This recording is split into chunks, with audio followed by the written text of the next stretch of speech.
n'avez trouvé aucune erreur dans ces interprétations. Par la suite, vous disiez que le Seigneur te bénisse. Nous prions pour toi afin que tu continues ta marche.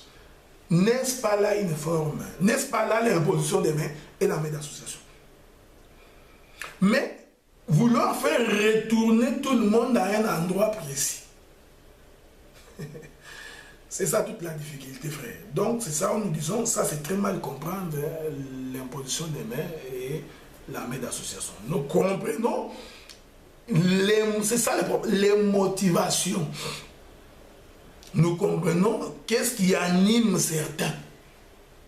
Donc, nous faisons ces choses pour que les choses soient claires. Personne d'entre nous, nous qui avons le vrai évangile, n'a renié la doctrine de l'imposition des mains et la main d'association. Ce que nous réfutons avec le Saint-Esprit, c'est la manière dont ces choses s'appliquent. Il ne faut pas qu'on nous dise que pour que toi, tu sois reconnu ministre, tu ne dois aller qu'à Kinshasa. C'est ça la fausseté sur toute la ligne. Donc on fait de Kinshasa, Vatican, les Saint-Sièges. Vous comprenez? Donc je peux me rendre en Chine, je croise mes bien-aimés ministres qui sont en Chine, qui vont m'écouter, et après m'avoir écouté, ils vont me dire, frère, maintenant que tu veux rentrer, mets-toi à genoux, nous allons prier que le Seigneur t'aide. Cette prière-là, c'est une imposition des mains. C'est une forme d'aimer, de reconnaître le frère est avec nous. Et nous voulons également dire que la reconnaissance, c'est aussi un son. C'est un parler. Donc, il y a des gens à qui on a imposé les mains, qu'on a reconnus avec une main d'association, mais quand ils ouvrent leur bouche, il n'y a rien. Quand ils se mettent à prêcher, je crois que même les prédicateurs de Bima sont meilleurs. Vous comprenez? Même les prédicateurs de Kadima Yesu, ils sont plus meilleurs. Mais à ces gens-là, on a imposé les mains, on a fait une main d'association. Il y a des hommes à qui on a imposé les mains, on a fait la main d'association, mais leur témoignage parmi les frères sont mauvais. Les témoignages dégagent l'odeur de la mort. Hein? Donc, mais ces gens-là, on a imposé les mains. Donc, c'est là où nous disons, il faut comprendre ces choses. On impose les mains à un homme qu'on dit être ministre, mais le frère rempli de l'esprit de publicité. Il regarde les femmes des frères. Il envie les femmes des frères. Il couche avec les femmes des frères. Quand on veut toucher, on dit ne touchez pas à mes ouais.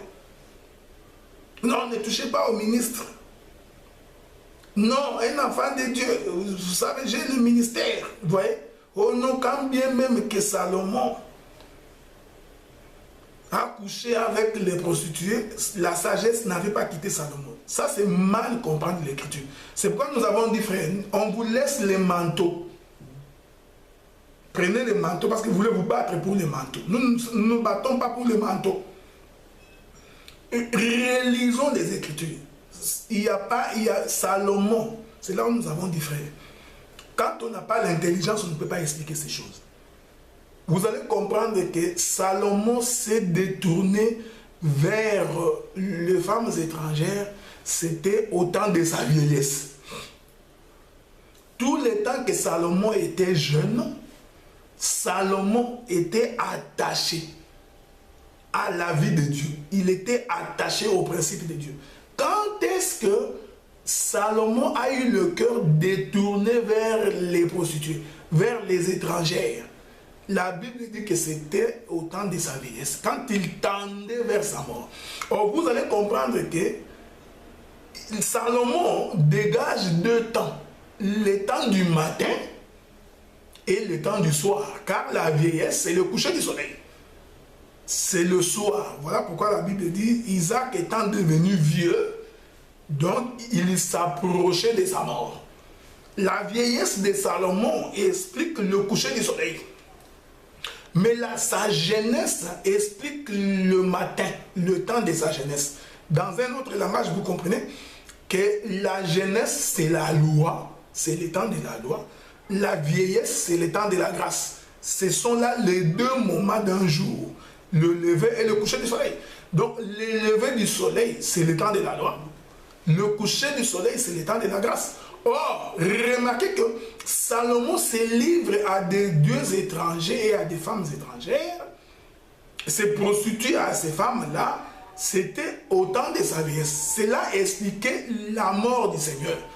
Car dans sa mort, le Seigneur Jésus-Christ est devenu péché. Est-ce que vous voyez ça? Il va donc porter le péché de l'humanité. Voilà pourquoi sur la croix, il était devenu péché. C'est ce qui explique le mouvement de Salomon. C'est là où nous avons dit que dans les Écritures, il y a le mouvement de Dieu. Donc toi, un homme, tu ne peux pas ministrer. Tu pêches chaque jour. Tu as toujours des idées diaboliques. Tu conçois des idées diaboliques. Vous comprenez? Et aujourd'hui, il y a des prédicateurs qui se servent des autres frères comme étant des chérubins protecteurs. Donc, on manipule les frères. C'est là où nous disons aux frères de faire attention. Vous avez été rachetés par le sang de l'agneau. C'est Jésus qui a donné sa vie pour vous sauver, frère. C'est Jésus qui s'est livré pour que vous puissiez avoir la vie. Aucun homme sur la terre n'a livré sa vie pour vous.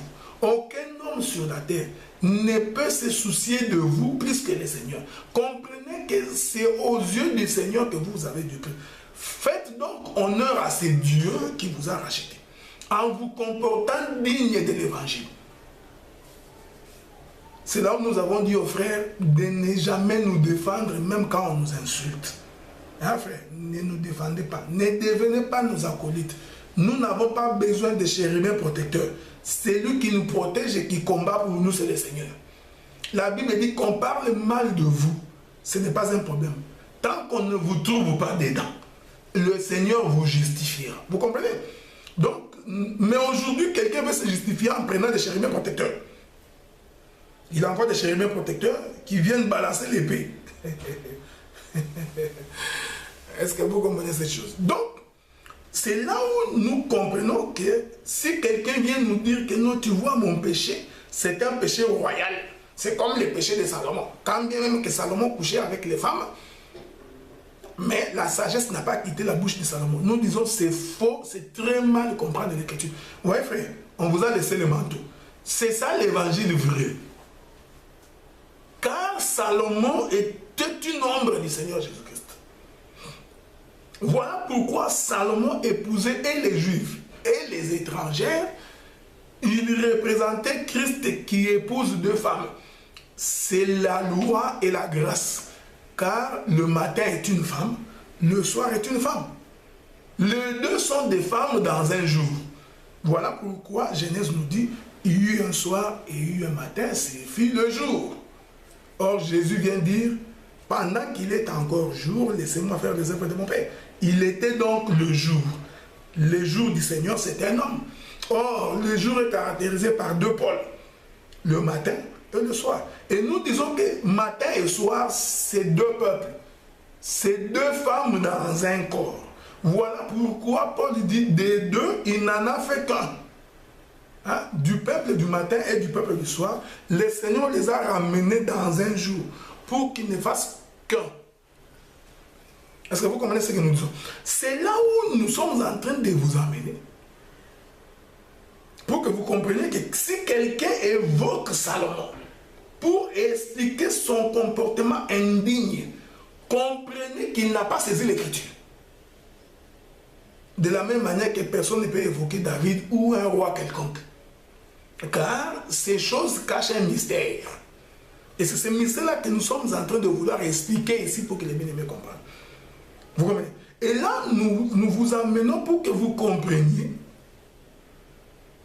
qu'il est en train de naître de façon subtile un mauvais courant qui veut utiliser le travail que certains ont accompli de bonne foi avec le Seigneur pour détourner ça en un mouvement. C'est pourquoi nous disons aux bien-aimés qui nous suivent, Nous ne sommes pas une dénomination. Vous comprenez ce que nous sommes? Nous ne sommes pas une secte. Nous n'avons pas quelqu'un au sommet de la pyramide. Car selon l'évangile, la pyramide n'a qu'une seule tête. C'est la tête de fait qui est le Seigneur Jésus-Christ. Et vous allez comprendre que dans l'œuvre du ministère, le Seigneur travaille avec 5 doigts de sa main. Et je l'ai dit, il y a des choses des fois qu'on a dit il y a 10 ans, mais que les gens n'arrivent toujours pas à comprendre. Et les 5 doigts qui constituent l'œuvre du ministère, vous allez comprendre qu'il n'y a pas une prééminence d'un doigt sur l'autre. Il n'y a pas un doigt qui est plus grand que l'autre. Vous comprenez? Quand je dis ici grand, ce n'est pas par rapport à la dimension. Hein? C'est par rapport à l'œuvre. Hein? Donc il n'y a pas un doigt qui va dire que moi je suis plus important que l'autre doigt. Dans l'œuvre du ministère, les doigts travaillent de façon concomitante. Parce que ouais, ça, le doigt travaille de façon simultanée. Ils travaillent ensemble. C'est ce que Dieu avait fait dans les jardins quand il créait l'homme. Il lui rassemble la poussière de la terre. Ce sont les doigts de Dieu qui ont rassemblé un peuple. Car la poussière de la terre est un peuple. Vous voyez? Et ce rassemblement s'est fait par la main de Dieu. La main de Dieu qui a 5 doigts. C'est ça le 5 ministre d'Éphésiens chapitre 4. Donc aujourd'hui, si on voudrait présenter un homme au-dessus des autres doigts, frère, ayez les yeux pour voir. Vous allez voir que nous sommes là en train de tourner vers le moukonisme, le kadimisme, voyez-vous. Et aujourd'hui, on se rend compte qu'on voudrait ici laisser la place à une certaine forme d'écologisme. Donc c'est cet esprit-là que nous sommes en train de réfuter pour que vous compreniez que ça ne nous engage pas. Donc, heureux, parce que nous avons compris que ce n'est pas l'évangile que nous avons. Et je bénis le Seigneur parce qu'il y a un frère qui avait dit, nous n'avons pas le même évangile. Effectivement, nous constatons que nous n'avons pas le même évangile. Car l'évangile que nous vous présentons, c'est vous présenter Christ. Pour que vous ayez les regards fixés sur lui. L'évangile que nous vous présentons, frère, nous ne vous présentons pas que vous regardiez un homme. Vous remarquez cette chose. C'est pourquoi nous sommes en train de dire et nous sommes en train de les répéter que l'œuvre de Dieu ne peut pas souffrir des individus qui ont une sale réputation. Quoique nous savons que d'une manière ou d'une autre, nous bronchons tous. Mais quand toi, broncher devient une vie, et une vie de scandale, vous connaissez? Il y a des gens, dès qu'ils passent à un endroit, ils sèment le trouble, ils divisent les frères. Mais il y a des gens qui nous voient, ils passent ça. Vous comprenez? Il y a certaines personnes qui sont ranquinées, ils gardent une dent contre quelqu'un. Ils disent le jour où je l'aurai. Vous comprenez? Ça, c'est un mauvais esprit. Voilà pourquoi nous sommes en train de dire. Parce qu'aujourd'hui, nous savons qu'avec l'accès aux médias, avec l'Internet, la télévision et la radio, vous pouvez écouter n'importe qui. Nous n'avons jamais interdit quelqu'un d'écouter quelqu'un. Frère, tu peux écouter n'importe qui. Tu peux écouter même ceux qui nous insultent là. Écoute-les. Mais quand tu écouteras avec le Saint-Esprit l'enseignement, tu feras la différence. Tu comprendras qu'ici, on est en train d'adorer le Seigneur Jésus-Christ et qu'ici, on est en train d'adorer un homme. Vous comprenez? Tu comprendras qu'ici, c'est du fanfaronnisme, mais ici, nous prêchons l'évangile. La différence, qu'on cesse de venir nous raconter des histoires, non, on nous empêche d'écouter. Non, frère, écoutez. Nous te disons d'écouter tous ces gens. Hein? Tu peux écouter les branhamistes, les kimbangistes, les bétélistes, tout. Tu peux écouter tout le monde. hein, avec le nouveau mouvement, cette mouvance-là. Hein, hein, écoutez tous ces gens. Le Seigneur te fera voir qu'ils sont véritablement en train de servir Dieu. Vous comprenez? Donc, on présente très très mal la chose. Parce que j'ai dit que je ferai 2 ou 3 émissions. Vous comprenez? Donc, nous allons revenir pour dépiécer tous ces éléments-là. Voilà un peu bien aimé ce que je voulais partager avec vous aujourd'hui. Vous comprenez que la tête des fêtes qui doit être au sommet de la pyramide, c'est le Seigneur Jésus-Christ. C'est lui qui est le sommet des sommets. Or, car le sommet, c'est la tête du corps. Alors, quand quelqu'un parle avec l'esprit de placer quelqu'un au sommet de quelque chose, vous comprenez que c'est un mauvais esprit. C'est ce que nous appelons l'erreur. L'erreur, c'est de faire croire que dans l'évangile, il y a un père et ce père se résume dans un homme. Cet esprit, quand on n'a pas, c'est facile de manipuler les Écritures. C'est pourquoi j'ai dit que je vais corriger l'interprétation de Jacob et de Joseph en Égypte. Je vais corriger ça, frère. Quand nous disons que la doctrine ne peut pas contredire la révélation. Il y a des gens qui répètent des termes sans comprendre.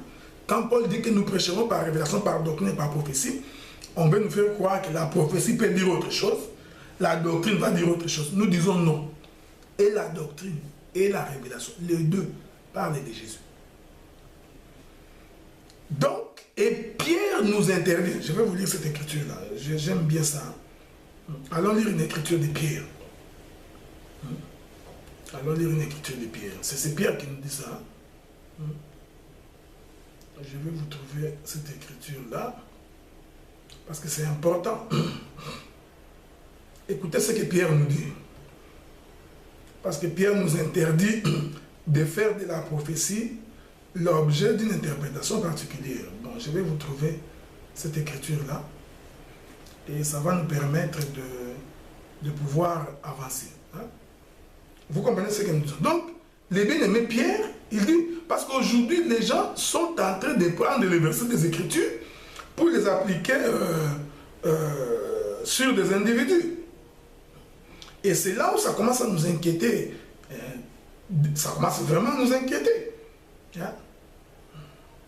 Ça commence vraiment à nous inquiéter. Donc les gens prennent des versets de la Bible, les versets qui parlent de Moïse, les versets qui parlent de Josué, des versets qui parlent d'Aaron. Hein? Chose étonnante, on nous fait croire que pour que tu entres dans les sacerdoces, il faut qu'on te présente au peuple. Frère, non. Il faut faire la différence entre lévites et sacrificateurs. Les lévites entraient au service du fait qu'ils sont lévites. C'est les sacrificateurs qu'on présentait. On va pouvoir y revenir. C'est 2 Pierre chapitre 1er, verset 10. Hein? 2 Pierre chapitre 1er, verset 10. Écoutez ce que nous dit la Bible à ces propos. La Bible dit ceci. Je vous lis l'écriture. 2 Pierre chapitre 1er, à partir du verset 10. La Bible dit, attends, je vais voir si j'ai trouvé l'écriture. Oui. La Bible dit, je voudrais cependant que la prophétie ne se fasse l'objet d'une interprétation particulière. Je vais vraiment lire cette écriture-là très très bien. Donc c'est pourquoi nous disons, il y a des gens qui sont en train de très mal interpréter l'histoire. 2 Pierre chapitre 1 à partir du verset 19. Et nous tenons pour d'autant plus certaine la parole prophétique à laquelle vous faites bien de prêter attention, comme à une lampe qui brille dans un lieu obscur, jusqu'à ce que le jour vienne apparaître et que l'étoile du matin s'élève dans vos cœurs. Pierre le dit. Nous tenons pour d'autant plus certaine que la parole prophétique, à laquelle vous faites bien de prêter attention, comme une lampe qui brille dans un lieu obscur.